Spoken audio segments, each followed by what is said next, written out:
Hey everybody! So this last weekend I went to my very first vintage furniture auction.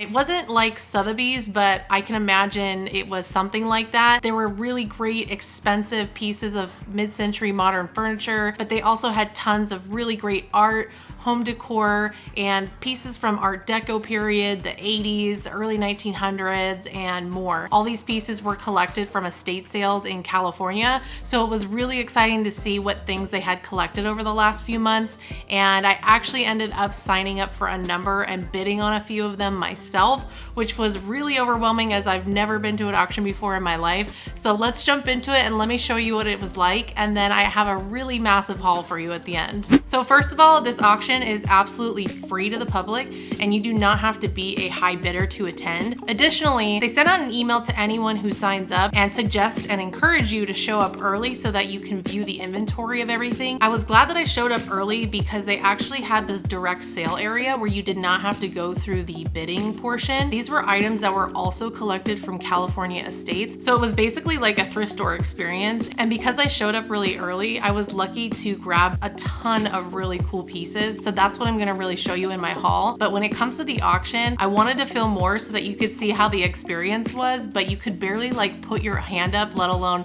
a camera or anything, because the auctioneer would think that you're like bidding on something. So I had to be really careful to keep my hands in my lap. I got $1,500 bid now, 16. When you go 16, $1,500 bid going once, $1,600 bid absentee bids out, $1,600 bid is gonna sell in the house, $1,600 bid now 17, $1,600 bid going once, so a $1,600 bid going twice, all done. So when the decor started to come out, some of it had not been bid on online, so therefore it had no starting bid price, and they would just start it at 10 bucks. So I would be like putting my number up for 10, 20, 30, and then once it passed $50, I just took my number down because I was like, I'm not here to be a collector or a reseller. I'm just here for the experience. But there were two pieces that I held my number up on that other people didn't seem to care about, and one of them was this really beautiful piece of pottery. This was lot number 51, and it was this really gorgeous pot.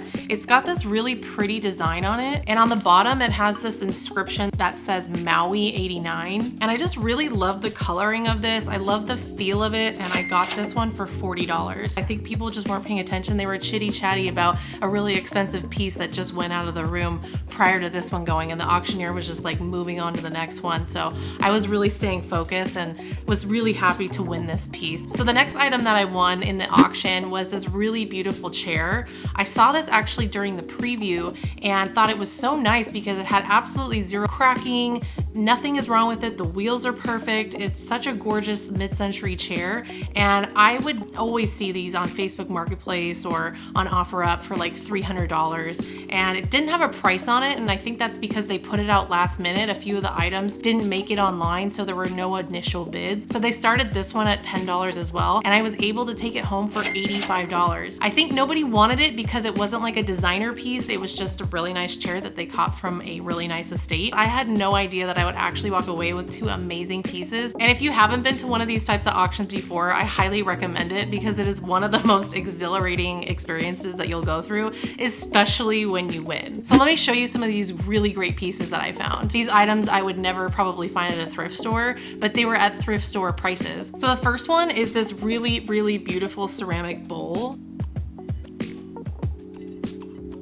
I don't know who Norm Hallis is, but he made a really great bowl if that's him. I just think it's so interesting when you can buy a bowl that has visual interest on the inside as well as peeking out toward the side, because sometimes you want to use this for utility purposes and put things in there and then you're hiding the design. So this is a fantastically valuable bowl in my opinion, and I paid $7.95 for it. So the next thing that I picked up, one of the employees there said, oh no, I think that's actually supposed to be in the auction. And I was like, oh really? It's here. And they're like, oh man, I guess you're right. It's kind of our bad. I mean, you can buy it. It already has a price tag on it. And I was like, why is this so special? And he ended up telling me that this tray right here has real butterfly wings in it. And I guess this was a popular tray shape and trend back in like the 50s and 60s, especially like in Brazil and I think Portugal, he said. And I looked this up online and some of these sell for like $375. The inlay of the different types of teak wood to make this pattern design is so gorgeous. And it's so funny because I was actually going to take out the center. I was like, I really love this tray, but I don't, the middle is like not my vibe. But then when I found out that they were real butterfly wings put into like a really pretty pattern, I mean, it's kind of like weird and morbid, but also kind of really chic and cool. Also, some of the butterfly wings are kind of falling apart. It's really pretty. It's something that I might keep, or eventually if I do open up some type of like vintage shop, that I might sell this. I don't think I would sell it for as much as it's worth, honestly, but you know, I buy so many things and there's no way that I can keep all of them. So maybe at some point I'll start selling these items because they're just so cool and I have to take them when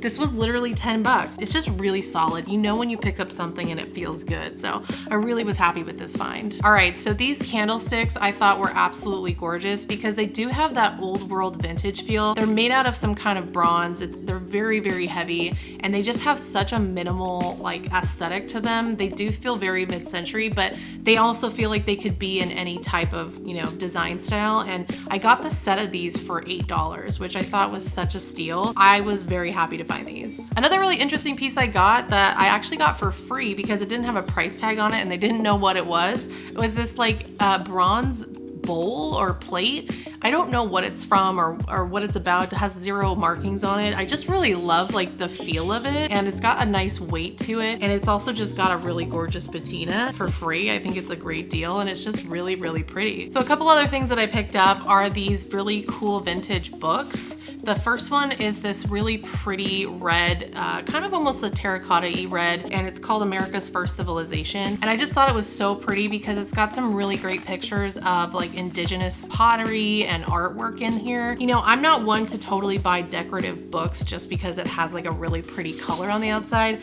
I'm more of a utility kind of person and I like to buy something that I'll actually pick up and be inspired by. So this is totally something that I would put on my coffee table and look at. And I just love like the gold leafing. I don't know if that's what you call it, but I thought it's just so pretty. The other one that I got is just a really nice, pretty brownish kind of like mauve color. And it's got like the gold leafing as the title as well. It's called Bringing Tuscany Home. And I think this book is more so from like the 90s or something, but it's just got some really gorgeous photos in here of like really nice table settings. It's also got some really pretty pictures of like Tuscan architecture.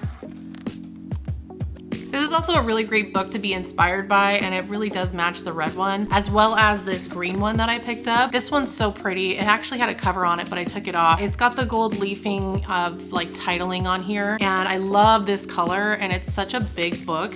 It's called the Prager Picture Encyclopedia of Art and it's just got like a really pretty graphic on it. And this was actually published in 1960. So this is truly a mid-century vintage book. The artwork in here is just absolutely beautiful. There's so many different eras and I think that this is just such a nice piece to put on your coffee table or your bookshelf or whatever it might be. All of the books were $5 each, so I spent 15 bucks on some really, really beautiful vintage books. This other thing I picked up is so unique and cool. You rarely come across these things unless you're at like a flea market, and when you do, they're really expensive.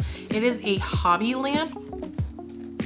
This one is a Finnish one. It looks like it's pine. It says Finn Pine Hobby 75 from Finland Karhula.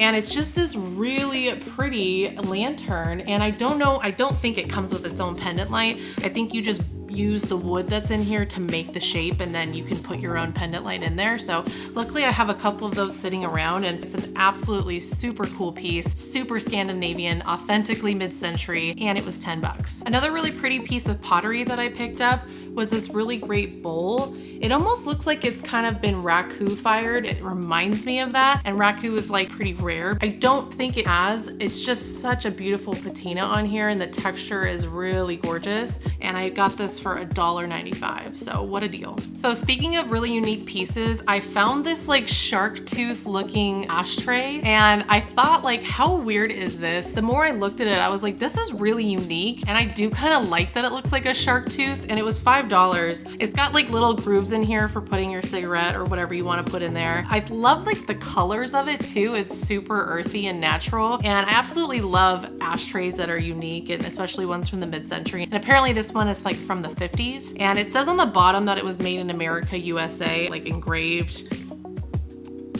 And I just thought this was so rad. I love it. I love a good ashtray. I don't know what it is, but I'm always attracted to them. They're just really cool pieces of like pottery kind of, or glassware. All right, so I think this next piece is absolutely my favorite, and it's so strange that it is my favorite, and I don't know what my deal is with liking ashtrays and lighters, but I found this really cool chrome kind of space age. It says that it's a 70s lighter, and it looks like it's from like that atomic mid-century era, but on the bottom here, you just fill this up with like lighter fluid, and then you click, and then the flame comes up, and I'm like, how freaking cool is this? Like, what a fun party trick to take this off of your coffee table and to just light a candle or whatever you might want to light with it. This was $8, and I just thought it was so freaking rad. Alrighty, so the next thing are these really pretty ceramic salt and pepper shakers. They've got like the S&P on the top, and it looks like they were made in Japan, as it says Japan on there. They feel really nice in your hands, and I think that they just have such a gorgeous color to them. It's kind of like this like chartreusey brown, and it's got like this really pretty speckling on it. And I just really love like unique salt and pepper shakers, and I have a bunch of them. So I think these were $2.99 each. So $6 is really not bad for something like this, and they look very mid-century. Okay, getting close to the end here. So the next really interesting thing I found was this burl wood container. I just thought this was so pretty, and I love burl wood, and it's so rare you find burl wood at any thrift store or anywhere. It says on the inside it's from Garberville, California, and they're redwood forest, so I think it's pretty authentic and also super vintage. I think you could put anything you want in here, whether it's like poker chips or, you know, coasters or whatever it might be. I just thought the shape was really pretty too, and just the veining of the wood in here is like so pretty and so cool, and it was $4.99, so I had to grab this. So this is my last piece. It's this beautiful Spanish looking trivet. It's got a great tile in the middle with, you know, really neutral colors. The thing that really drew me to this was the wood. It's absolutely in perfect condition, and I just love like carved wood so much. I think it's really, really gorgeous,